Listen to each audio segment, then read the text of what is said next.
যদি এমন হয় আমাকে 10 বার হত্যা করা হয়, এরপর আবার 10 বার জীবিত করা হয়, তারপরে ইনশাআল্লাহ প্রতিবার মৃত্যুর আগ দিয়ে হলেও বলে যাব গণতন্ত্র হারাম ছিল, হারাম আছে, কিয়ামত পর্যন্ত হারাম থাকবে। পৃথিবীর সব লোক যদি গণতন্ত্রে গিয়ে জড়ায়া যায়, আমার 14 গোষ্ঠীও যদি গণতন্ত্রের সঙ্গে মিলে যায়, তারপরও গণতন্ত্র হালাল হবে না।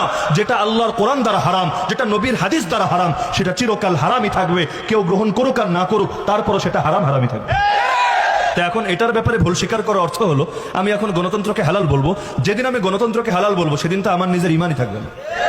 আর আল্লাহ না করুক কোনোদিন যদি আমার মুখ থেকে এমন কোনো কথা বের হয়, সবাইকে সাক্ষী রেখে বলে যাচ্ছি, কোনোদিন আল্লাহ না করুক, আল্লাহ না করুক, আল্লাহ না করুক, যদি এই জাতীয় কোনো কথা বের হয় যে আমি কুফরের পক্ষে দালালি করা শুরু করেছি, আমাকে ত্যাগ করবেন, বয়কট করবেন। ইমাম ইবনে তাইমিয়া রাহিমাহুল্লাহ যেমন বলেছিলেন, তোমরা যদি দেখতে পাও আমি কোরআন মাথার উপর নিয়ে মঙ্গোলীয় তাতারি বাহিনীর সঙ্গে মিলে গিয়েছি আর ওদেরকে সাহায্য করে আমি মুসলমানদের বিরুদ্ধে যুদ্ধ চালাচ্ছি, তাহলে তোমরা আমার ইসলামের দুশমন মনে করবা, আমাকে তোমাদের তীরের লক্ষ্যবস্তু বানাবা। একই কথা আমিও বলে যাচ্ছি, সাক্ষী রেখে বলে যাচ্ছি, এই সাক্ষীর সবাই আপনারাও থাকবেন, মিডিয়াগুলোও থাকবে। কোনোদিন আল্লাহ না করুন যদি এমন হয় কুফরের পক্ষে, এই কুফর ইজমগুলোর পক্ষে মুখ দিয়ে কথা বের হয়, আমাকে বয়কট করবেন।